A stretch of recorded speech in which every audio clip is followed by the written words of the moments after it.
Really thrilled to have you here. Hi, Benny. Hi, Olivia. Welcome to both of you. Happy June Pride Month. Back at you. Thank you. Back at me is good. Yeah. And you know what I love about this is Seattle, the Seattle Pride Parade, for those of you out there, is June 26th. So I think I made an incorrect announcement the other day.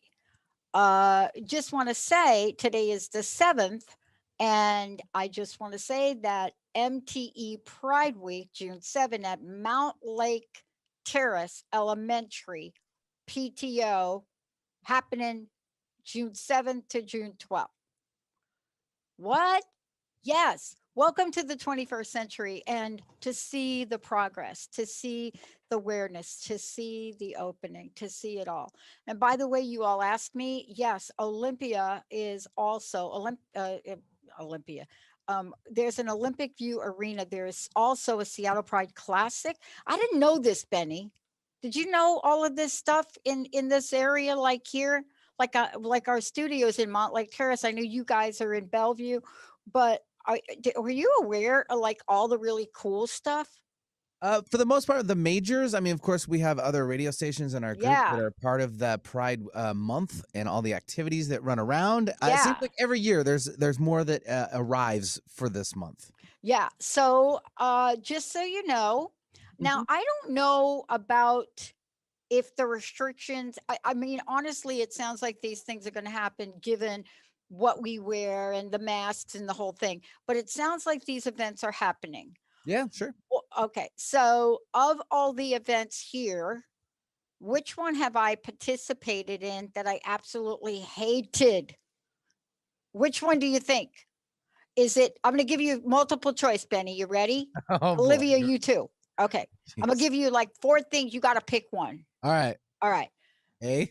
Seattle Gay Pride Parade. That's June 26th. That's number 1.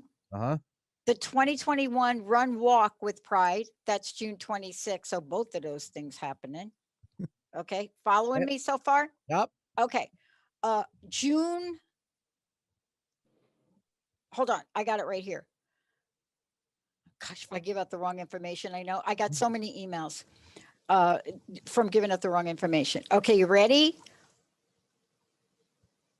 Seattle Pride. This is it. Friday Gay Pride Party on the 18th. And then the last one, Pride Karaoke. Which one do you think I did? And I hated it more than anything, but I did it for the cause. Probably karaoke. Yes. Yeah, that'd be my guess too. Yeah, right? I mean, that was just easy. That was Oh my gosh. And we'll have to talk tomorrow about what song I picked that was so absolutely painstaking for anybody that was there. I don't drink, but I'll tell you, anybody that was there probably put down a few during my career. But at first, were you afraid? Were you petrified? Yes, I was petrified. Okay, start of the lyrics to a song. I didn't know if that Okay, was I'm going to go. Do you want me to go with that song? That might be a start. We can go with that song because I did survive. Yeah, you totally did survive. That's my point. Yes, again. Yes. So just to make everybody aware, this is what the information is. And we said we were going to mention something every day about this. Also, you should know that on the Psychic and the Doc, just so everybody knows, we have a fantastic interview that we did that's going to play, but also we're honoring Pride in the people that have come out. So this Thursday, the 10th, you guys are going to get to meet Kim Powers, and then Herb Ankron, her producer, right? You know, Hollywood, we already did that interview. That's in the can. You'll also hear that. Today, I want to talk to everybody about a phenomenon. And I love, Benny, when we get people that come through and we think about things that are so intuitive to so many. And I've often asked this question, what is it about us that is so drawn to Atlanteans? Now, I'm talking Atlanteans, period. But what is it about our draw to understanding them? You know, why did the feedback come back on Aquaman movie and before the movie? Why did the feedback come back on that was so compelling? Why did so many think that it was a great representation of Atlanteans and a really awful one? Why did so many people comment? Well, what about this forgotten civilization? Do we think that perhaps we have somehow in our DNA, we just have that investigated knowledge, you know, that thing that says to all of us, we don't have any facts, but we know it's there. That's what my guest today, Ghost of Atlantis, how the echoes of lost civilization influence our modern world. Are you kidding? So much. J. Douglas Kenyon joining me here today. We're going to talk about both the physical and the spiritual evidence of the lost great culture. But ask yourself this question. I mean, we've been talking about this a lot, probably because we're going to launch our Cosmos channel, which is all about, some people said I should name it something else, but please, we'll probably have a contest about that, Olivia. But here's the thing. Why are we so drawn to civilizations like the Atlantean civilization? Why are we so drawn to it? Are they calling us? Is it within us? Is there something that we are supposed to listen to? And ask yourself this question. What happens when you have somebody investigate this, seriously investigate this, and come back and talk about Göbekli Tepe, talk about the pyramids, talk about Atlantis in the Bible, talk about ancient Armageddon? That's my guest today, joining me here today. You know, Ghost of Atlantis, you know, he is here, editor and publisher of Atlantis Rising magazine. But what is it that's happening consciously and subconsciously? Great to have you join us here today, Douglas. It's great to have you on the show. Great to be here. So let's start with my comment. Our pop culture is so drawn to Atlantis and Atlantean. I mean, in any way you can think about it, you know, mega movies, blockbusters, people arguing as to whether what's her name, Heard should be replaced the princess. I mean, there's so much conversation about it. And then when people see it, nobody says, that doesn't exist. What is happening underneath the consciousness level about this? Well, in my view, of course, it's there's a famous quote from Pogo by Walt Kelly a few years ago. Remember, we have met the enemy and he is us. But the thing is that I'm not saying we're the enemy, but I'm saying that it comes down to this, that we were the Atlanteans. Of course, you have to buy into the idea of reincarnation to look at that. But I think that if you look at our collective unconscious, I think you can look at it as a kind of an ocean, and that you have to dive down into to get in touch with our lost selves. And that I think a good example of that is the story of the Titanic, where you have in that case, you were looking at a model of the current civilization representing its great achievements and its mastery of all that it surveyed, and then it's cast down to the bottom of the sea. And here we are, fascinated by it. We keep trying to locate its ruins. It's because we are connected to it, and we know that its story is somehow or other our story. So that's the essence of it from my point of view. You know, let me ask you about the follow-up to this question, which is this need to investigate. Something is lost. I mean, people feel it, right? and they feel something's lost with this. And it's really interesting. They don't say, oh, it's lost. I feel like something's lost. But when there is something that reminds us of it, there's something that clicks. You know what I mean? You ever try to remember something and you can't remember it? And you're just like, what was that? What was that thing I was trying to remember? Oh, I don't remember it. And then all of a sudden there'll be Get to be my age, you'll and then there'll be a clue, and then it'll be like an entire visualization. I want to ask you, what is longing? What is just happening to us that we are longing to discover this, that we are in search of lost records? Well, I think that you have to look at the idea of amnesia. And the thing is that, and amnesia accompanies trauma. It wasn't, we went through an experience where we lost something and there's pain involved, a lot of pain. And so basically it's an area where if we start to look at it and get a little bit too close to it, it starts to hurt. And I think that there's been a lot of, I think frankly, the effort to suppress this has been codified. It's become, I could cite, there's a book I really like from the 1960s called The Canticle for Leibowitz. And it was a story of, I don't know if you've ever read it, but I bring it up because it's an example of the kind of thing we're talking about. In that story, it was aftermath to an atomic holocaust.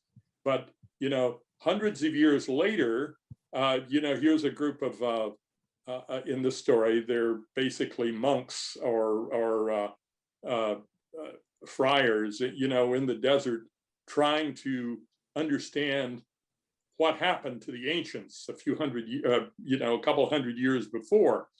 And the thing is that they don't understand it at all. And if you look at it and you see, well, that's us.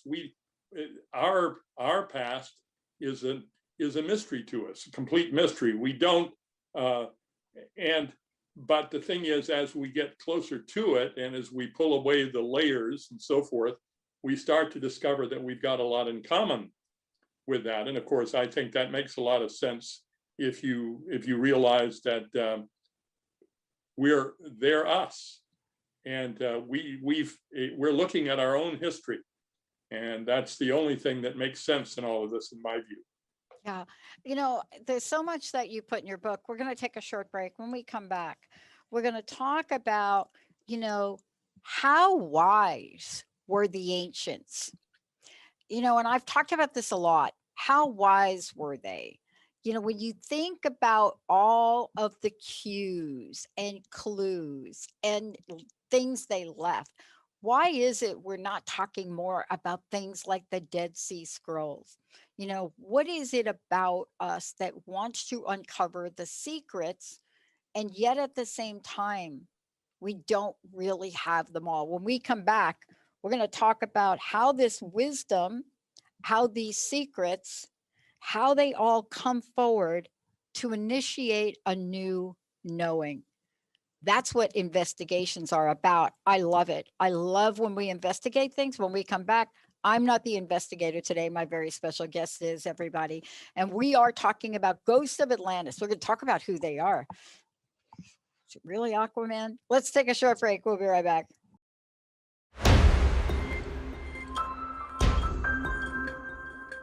Hey, everybody, welcome back. It's so great to have all of you tune us in and turn us on.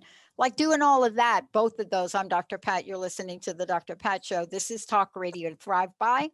Played here exclusively, not really, but played here on Transformation Talk Radio, KKNW AM 1150, and across the big pond, thanks to Sean Eisen over in the Australia channels. And I want to say thank you to all of you in Australia that are listening. Look, this is J. Douglas Kenyon joining me here today. It's my reference to Douglas, of course. Ghosts of Atlantis, How the Echoes of Lost Civilization Influence Our Modern World. By the way, we have 3 copies of this book. It's just amazing. It's the kind of book you want to sit down and read and talk to somebody. You know, when the question that Douglas asked, could the original builders of the monuments of Giza have left behind such records, but have hidden them so well that they could elude detection for millennia? I love that. I love that he's asking these questions, because then he follows up with information. Douglas, how do they get a copy of the book, and how do they find out more about you? Well, it's available on Amazon for one thing, and so you can always, and it's available actually any place books are sold. You can get it. It's pretty accessible, and I think Barnes and Noble and all of the big chains are carrying it through, and Cool. Intertraditions, of course, does a Yep. pretty good job on the distribution front. Yep. So that's what's happening. Yep. Intertraditions, thank you again, Manzanita Carpenter Sons. Probably got her name wrong. Thank you for sending this book and Douglas our way. Okay, Douglas, here we go. I want to start with this question that you pose in the book. And I can't wait for you to share your answer, because this is more than a book for you. This is a lifetime passion. So what if these clues were left, and somehow, for some reason, we just can't find them? What doors does that open, and how did that inspire you to bring the connections to all of this to the forefront? Well, way back in the 1980s, and actually earlier, I got interested in the idea that civilization as we knew it was an actual aftermath. It wasn't the beginning. It was perhaps the kind of the twilight of something. It was, and that if you really wanted to know where things came from, you had to get into that more deeply. You had to actually look at where where it comes from. And anyway, I became convinced that the world in which we find ourselves was experiencing amnesia. I know a lot of people throw that around, but the guy who was really kind of the initiator of that concept for most people was Immanuel Velikovsky. And Velikovsky was also considered the father of catastrophism, which is the idea that history on Earth has been punctuated by a number of events which have basically scarred us in many respects and left us, wounded. And we don't realize that because we've basically kind of pieced together our history and brought ourselves, and we decided that the world we experienced is normal, and therefore we have papered over a lot of the gaps in our culture. But if you look at it more deeply, then you can see how it explains an awful lot. And certainly, I think the interest in pop culture. I mean, I tried to write a screenplay back in the 80s, and I talk about that, and tried to capitalize on the whole idea of what Atlantis really represents as an insight into our past. And I think that this idea that it takes the archetype of going deep into the unconscious and contacting what it is that we left behind is a very intriguing idea. Of course, I think the reincarnation is a part of this. I think that's the one thing that kind of explains how all of this fits together. I know a lot of people, I'm not saying Velikovsky was into that, because he was more of he thought there was some kind of racial memory that enabled us to retain our knowledge of past events.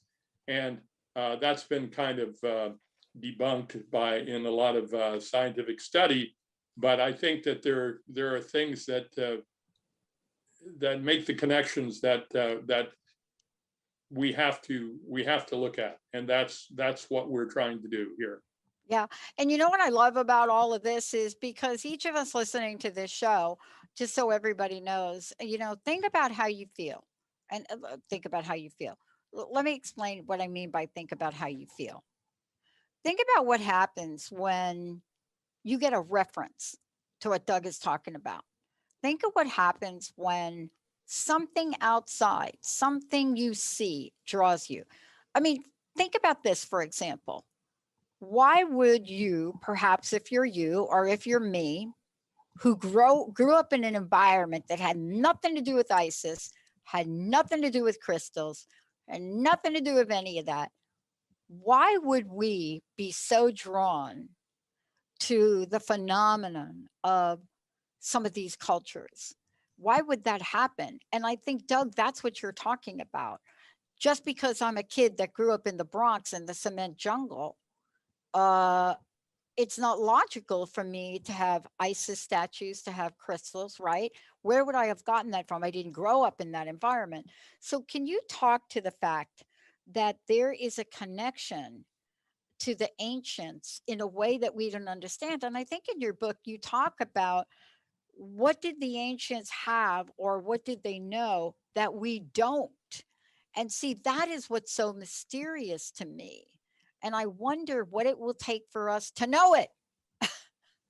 Well, it's I don't think it's a simple answer.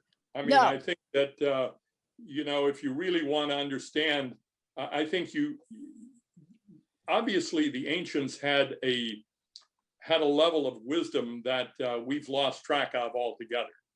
And we don't, and they had a culture that preserved all of this. And I'm thinking of, you get into some people sometimes referred to as the mystery religions, or the ideas that where the experience of the soul is has been mapped, and that we're basically guided from revelation to revelation, and it opens our eyes and it opens our understanding to who in fact we are and what is our real agenda. And I think that this is true not only on an individual level, but it's true on a society-wide or a worldwide basis. And if you want to really understand what's that things have gone awry, and they're not, and therefore we live in a state of we're crippled by our experiences, and that if we're going to have a healing, which is to restore our balance and dealing with our inner dilemmas, then then that's where we need some guidance. And I think we can find that in some of it in ancient sources. I want to ask you about this because I don't believe we are the only people that need a healing or that needed a healing.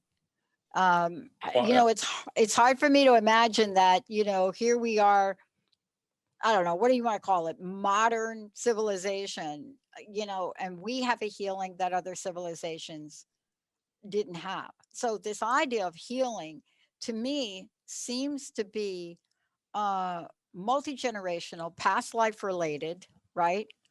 You know, the connectivity to reincarnation.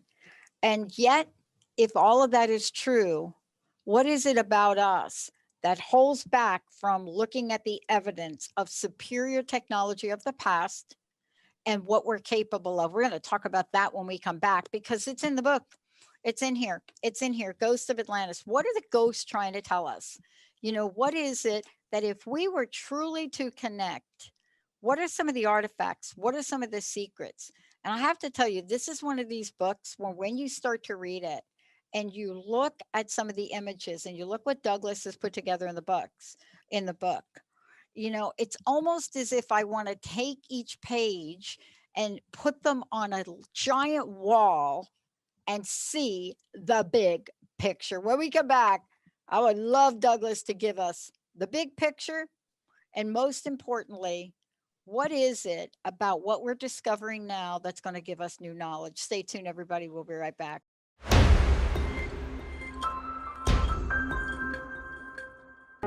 Hey, everybody. Welcome back. Welcome back Ghost of Atlantis, How the Echoes of Lost Civilization Influence Our Modern World, with Douglas, J. Douglas, Kenyon Douglas, is what I'm calling him. Look, the book is available pretty much anywhere. And I've said before, this is a publication by our friends at Inner Tradition. So there you go. Douglas, there's so much in the book, and I want to get to the conversation that we were having during the break, but also before. I already get that there's a hunger to understand this, even if it's not a conscious one, you know, we're tapped into. There's so many things that you have put together, almost like a mind map, so to speak, but completed with visualizations, completed with research, you know, bringing together information. And the question really does come is, why do we want to put this information together? What is, as one of my mentors says, Pat, what's your end game? What is your end game? And I want to ask you, as you went through this, as you pull this together, there's so much you came across. I want to know what your aha moments were. You know, this is something you've been doing for a while, but when you put a book like this together and you start to talk about Dead Sea Scrolls, and then you're talking about other discoveries, you have had to had a few aha moments. What were they? Well, I've actually had a lot of them. In fact, I usually have a couple every day, but it's like the connections connections are what we need to make. And we basically, the problem is the things that would that allow us to kind of knit things together have been it's been shattered, broken, and so forth. And so we need to kind of reconstruct the fabric that's been. I realize I suppose I sound like I'm just talking in vague terms, but those things actually mean something.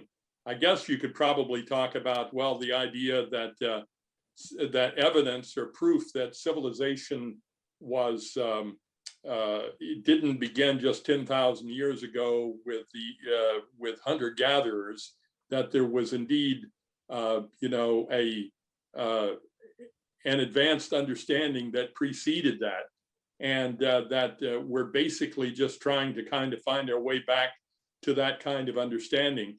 But I think when you look at discoveries like, say, Göbekli Tepe, you have something that contradicts, you know, the mainstream view that's been it's been established and basically made into a kind of received wisdom on the part of the establishment. And so anything that kind of breaks the spell and that gives us access to a deeper understanding becomes an aha moment. I published this magazine for 25 years, and every issue we did a bunch of articles that would inevitably, when I was putting them together, I would feel like it was all things were being revealed to me that were not widely known, and suddenly, and I was having those aha moments, or those eureka moments, to quote Archimedes. It's like there's a lot of that. The book is full of that, and you're correct to point that out. And it is accumulation over a long period of time and pulling it together, which is the thing that I think is missing, because everything is so scattered. Yeah. Everything is so diffused and so forth, and that we're left at basically being batted around from point to point, from case to case, and we don't get the big picture. And I think that we need the problem is we need to see a larger picture. It is the larger picture that is the missing ingredient. We're basically compelled to look at things like looking through a keyhole, in which we only get, you know, a tiny fragment of the picture. And it's like the age of specialization in which we find ourselves, where everything is boiled down to minutia. boiled down to tiny parts and tiny pieces. And if we can't put it together into some kind of larger fabric, you know, we're not going to be able to. I started to say to see the picture, but seeing the picture is seeing the picture, and it is definitely what we're trying to do in the book. And I think that I'm not trying to say there's not more, but you've got to have a lot more than we're getting from our main sources. You know, are you fascinated by the many connections in the book that let me jump to the idea about searching for ET. The many connections in the book that you have, the dots that are connected, and the way in our society we show up to seek them out. I think in your book you also referenced Jodie Foster in Contact. And, you know, I want to ask you about this because, you know, it's an interesting phenomenon. Here's the question: is it the chicken or the egg? And this is what I'd like you to comment about, please. Not about really the chicken and the egg. It's not really about that, but it's the question of what came first. You know, did we as humans come first to create things, or were we the recipients of things that were given to us and in turn then created? And this is the question. And I think for me, it's a big picture question as well.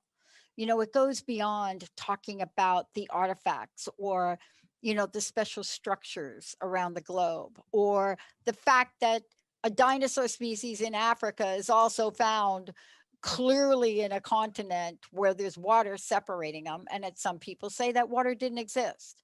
So if in fact all of the clues, and it doesn't matter where they were left, it doesn't matter if we're talking about the Mayans, it doesn't matter if we're talking about tribes in South Africa, people in South Africa, it doesn't matter, or Africa, period. The point is, we have been given tidbits that we know of. Are we here to find the rest of them, and to what end? Well, I think Earth is a kind of crossroads, and where you have influences from the ancient past and influences from other worlds that basically converge, you know, here in this world in which we find ourselves.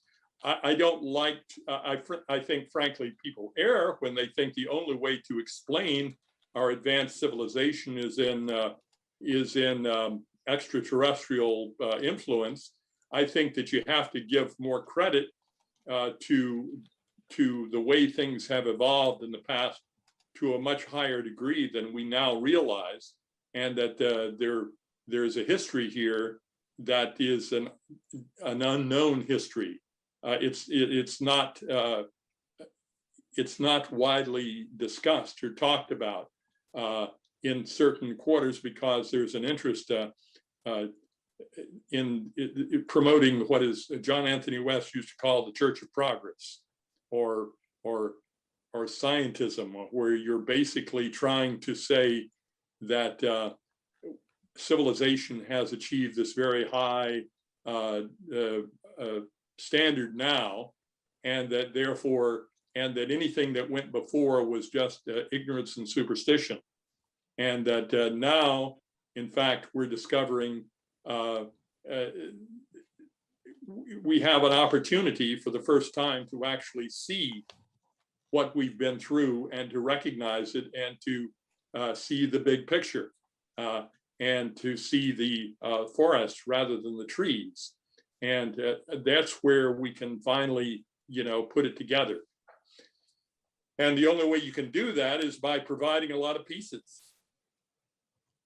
So let me ask you this question. I mean, there are so, I mean, when I think about the book, especially as I think about your conversation in the book about DNA, and there's really not much you left out. But I want to talk about Atlantis for the remainder of the show. There are legends of Atlantis. There are fascinations with Atlantis. There are things about Atlantis which, when you say Atlantis, I would imagine that most people would say, I do believe it existed, right? You know what I mean? It's like, Oh, yeah. okay, where is it then? So it's that thing we can't see, but we do believe, right? I don't know how many people you've bumped into where you say, yeah, in search of Atlantis. And they say, in search of what? It is such a popular, let me call it consciousness. Yeah. And I want to ask you, what is the key to that? What is the essence to that? You know, are Atlantean ghost calling for us to do something, to say something, or have we just created Atlantis in our own minds? Well, I think that the fact that we share these experiences is, in fact, some of the most powerful evidence of the reality of what it is we're sharing. I mean, you can try to say, well, it's just a kind of an image that is created by the fact that a lot of people are interested in the subject, and that you get your cause and effect mixed up. But I think that we're talking about the fact that we all have this in common, that we share this, is one of the most. It is a very powerful piece of evidence of the reality of what we're talking about. Where there's smoke, there's fire, is basically I would put it. And you can. Of course, you can go pretty far down that particular rabbit hole. I think there's a lot to be found there, and we've got about 500 pages there in our book making the point. And let me ask you this question in the short time we have left. What, from your perspective, Douglas, what are the top 3 discoveries that you made, or let's just call them connecting the top 3 dots? What are the top 3 things that you discovered in writing this book where you said, oh, well, the main thing is the idea of pre-diluvian civilization. In other words, civilization that predated the end of the last ice age. And of course, Plato was telling the story of a continent that sank, and that of course is the archetype for what we're talking about. And I think that the cases that make that the strongest evidence are things like I think off the coast of India, in the Gulf of Cambay, in Indonesia, in Gunung Padang, in Göbekli Tepe, and Easter Island, and many of these places. You're looking at things that have not been explained by the mainstream, even though they may think they've explained them. They barely touched on it. And there are a lot of mysteries, a lot of contradictions, a lot of things that simply don't make sense in terms of the mainstream view of things. And these examples that I've cited, and there are more of them, and to say nothing of technology and so forth, that is just completely anomalous and impossible to explain, except with realizing that there was some kind of culture there that rose to great heights and fell and left us behind a legacy of understanding that we're only now beginning to put back together. Let me ask you a different question. If you had a magic wand and or a little genie in a bottle, and the genie popped out and said, Douglas, I'm going to give you 3 wishes to tell me what you really, of everything you've studied, you really want the answers to. Well, I would like to know if there was indeed a Hall of Records. Yeah. And that there was in fact some kind of more systematic, organized record that we would be able to consult, that would give us an objective and reliable picture of whatever it was that went before. And also, I would like to be able to counter the mainstream argument that we're basically just living in. I mean, I think ancient history is one thing, but I'd also like to see an exposure of how our errors of understanding, our materialism and so forth, need to be basically countered in some kind of a way that would be convincing and would actually lead to people's reconsidering the way they look at the world. Maybe that's too much to ask, but no, I'm telling you, I gave you the genie popping out of the bottle, so it can't be too much. And the reason I ask those questions is because in your studies, and if I'm you and I have the wealth of knowledge that you have, the thing that has always fascinated me is early on getting a copy of Herbert Benson's book on the mind and meditation. And when Benson pointed out how many connections we have in the mind, and it's a beautiful example. I mean, it's one of the best ways to describe it that I've ever heard. And I'm not a neuroscientist. I'm just like, the dude is like, this is how many connections you have. Take a desk, take a sheet of paper, pile that sheet of paper and pile it up to the moon. Okay, not enough. Keep going. Go to Pluto. Not enough. All right, go to the farthest planet you know about. Not enough. And then he says, go to 16 billion light years away. When I got that visual, I've always asked myself the question, what if the ancients had a full 100% capacity of this small percentage of our potentiality to learn and to know? And that's what I wonder. I wonder if we are stalled because we just can't figure out what these folks are trying to tell us to help us at least get 1 or 2 more % in our brains. I think that one of the problems with the kind of thinking that you're describing there is that it involves a moving outward, and you're moving further and further and further out. And what is really required is moving further and further in. Yep. And basically, the answer, whatever that the mystery of what we encounter in our outer experience, is a reflection of the missing ingredients inwardly. Yeah. And therefore, and if you want to really point people in the right direction, you have to point them inward. And it is, of course, going inward, which is where people struggle, because in our world, where everything outwardly and is basically excuse me, everything outward is basically we've exhausted the possibilities, and we'll never get there by moving outward. It's only when we can turn inward that we'll get somewhere. Yeah.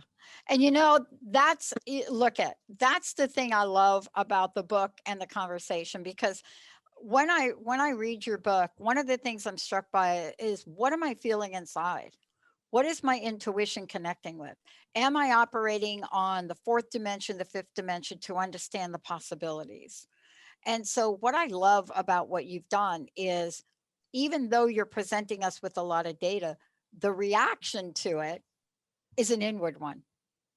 Because I'm not going to go get myself, I'm not going to go dig somewhere. Although, boy, if I had the time, I might want to do that, to be on sacred ground, not so I can dig, but so I can have a connection that can't be described in the physical world. You're right. That's correct. That's what it's all about. And yep. I think that, and we did try to do that. I mean, that was very much what I wanted to do, was take a lot of this.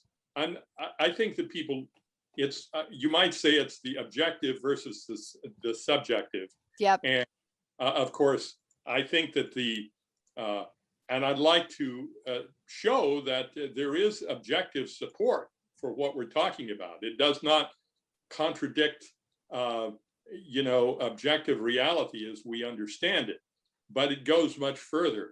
And the thing is, once you there's the myth that's out there that tries to give people the idea that you can't you can't have an open mind without a hole in the head. Well, Douglas, I want to thank you for today. And I will tell you that everything that you've put in here, whether people read it in total or follow it through, it really takes you to another place. And I'm not saying to another place. I don't see myself somewhere in an Egyptian pyramid. It takes you to a place that's inside. And I think this is our struggle. It is so hard for so many of us that feel that place inside to want to stay there. And I agree with you completely. I think that in order for us to really fulfill our capacity, it's on a dimension that really is not yet explained. Doug, thank you for today. Tell us how we get the book and personal message. What do you want to leave us with today? Well, you can get it at Amazon.com or you can get it in any bookseller. And I think that, and you can go to our website at atlantisrising.com. And you can find out a lot of the kinds of things that we're talking about. And you can also access all the contents from Atlantis Rising magazine over the years. And we're constantly trying to expand and develop that and to offer people all the things that we tried to offer over the years and expand on it. I love it. Thank you so much. Personal message. What do you want to leave us with today? Well, that's you're always asking me things that make me think, and then I've got to stop and think, and it's going to take. Manzanita should have warned you. Yeah, if I have to think, they told, it's like saying, was there any math involved? but anyway, I think that we covered it in the book. That's how long it took. 500 pages to get into the book, and I can't sum it up in just a couple sentences. As much as I might like to. But thank you for joining me here today, Douglas. Let's take a short break, everybody. We'll be right back.